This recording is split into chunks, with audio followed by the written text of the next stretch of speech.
23 июн асосгузори сулҳу ваҳдати миллӣ пешвои миллат президенти ҷумҳурии тоҷикистон муҳтарам Эмомалӣ Раҳмон роҳбарони ҳайатҳо иштирокчиёни вохӯрии 16-уми котибони шӯроҳои амнияти кишварҳои аъзои созмони ҳамкории Шанхайро ба ҳузур пазируфтанд. дар мулоқот мушовири сарвазири Ҳиндустон оид ба масъалаҳои амнияти миллӣ Довал Аҷид, ёрдамчии президент котиби шӯрои амнияти ҷумҳурии Қазоқистон Асед Исекешев, котиби шӯрои амнияти ҷумҳурии Қирғизистон Марад Иманқулов, мушовири сарвазири ҷумҳурии исломии Покистон оид ба масъалаҳои амнияти миллӣ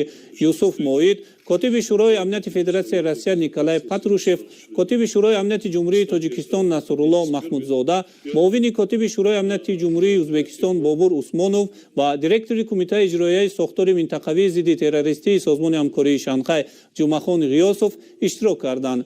Президенти мамлакат муҳтарам Эмомалӣ Раҳмон таъкид доштанд, ки Тоҷикистон ҳамчун раиси кунунӣ дар созмони ҳамкории Шанхай ва нишасти имрӯзаи сарони шӯроҳои амнияти кишварҳои аъзо аҳамияти калон медиҳад. дар мулоқот масоили ҳамкорӣ дар муборизаи дастаҷамона бар зидди шиддати таҳдидҳои терроризми байналмилалӣ, экстремизм, сепаратизм, радикализми динӣ, хатарҳои афзоиши ҷинояткории муташаккилонаи фаромиллӣ, аз ҷумла гардиши ғайриқонунии силоҳ ва маводи мухаддир мавриди баррасӣ қарор дода шуд. таъкид гардид, ки сохтори минтақавии зидди террористии созмони ҳамкории Шанхай метавонад дар таъмини амнияти минтақавӣ ва таҳкими робитаҳои кишварҳои аъзо дар мубориза бо таҳдиду хатарҳои ҷаҳони муосир нақши муҳим дошта бошад. дар мулоқот ҳамчунин ҳамкории кишварҳои аъзо дар самти таъмини амнияти боэътимоди иттилоотӣ, муборизаи муштарак бар зидди ҷиноятҳои киберӣ ва вобаста ба вазъи пандемияи коронавирус, масъалаҳои амнияти биологӣ ва озуқаворӣ баррасӣ карда шуд. ҳамчунин вазъи имрӯзаи низомию сиёсии Афғонистон ва тамоюлҳои ташвишовари шиддат гирифтани он